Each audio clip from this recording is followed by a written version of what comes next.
রাসূল পাক সাল্লাল্লাহু আলাইহি সাল্লামকে সাহাবীরা কি পরিমাণ ভালোবাসতেন এই ভিডিওটি দেখুন একবার। हुजूर पाक सल्लल्लाहु ताला अलैहि वसल्लम मस्जिद नबवी में खुतबा दे रहे हैं, खुतबा दे रहे हैं, और सहाबा जो अंदर बैठे थे अंदर बैठे, और जुमा में जो लोग बाहर से आ रहे थे अभी, उसमें एक सहाबी अब्दुल्ला बिन रवाहा, मेरे आका ने यहाँ मिंबर से खुतबा देते हुए कहा बैठ जाओ बैठ जाओ। हुजूर ने फरमाया, हुजूर ने जैसे ही ये फरमाया, अंदर जो बैठे थे या जो खड़े थे उनके लिए हो सकता है, अब्दुल्ला बिन रवाहा बाहर आ रहे थे, वो गली में बाहर रोड पे ही बैठ गए, उनके कानों में नबी पाक की आवाज आई, वहीं बैठ गए, और उसके बाद इस तरह से घिसते घिसते अपने पैरों को मस्जिद नबवी की तरफ आने लगे।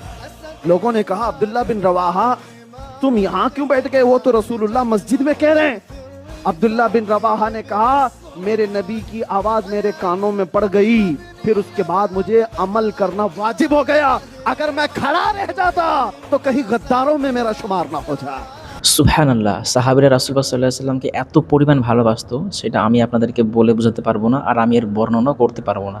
কিন্তু আমরা অধম রাসূল পাক সাল্লাল্লাহু আলাইহি সাল্লামের সামনে একটু দাঁড়িয়ে কিয়াম করি এবং সালাম পড়ি এবং দুরূদ ও সালাম পাঠাই, তো এতে কিছু মানুষের ফেটে যায়। আপনারা অবশ্যই বুঝতে পারছেন আমি কার কথা বলছি। আর আমি আল্লাহ তাআলার কাছে দোয়া করি রাসূল পাক সাল্লাল্লাহু আলাইহি সাল্লামের মহব্বত প্রতিটা মুসলমানের অন্তরে যেন আরও বাড়িয়ে দেখ, এবং রাসূল পাক সাল্লাল্লাহু আলাইহি সাল্লামের সকলকে দিদার নসিব করুক। আর কিয়ামতের দিন রাসূল পাক সাল্লাল্লাহু আলাইহি সাল্লামের শাফাআত ছাড়া আমরা কেউ জান্নাতে যেতে পারবো না।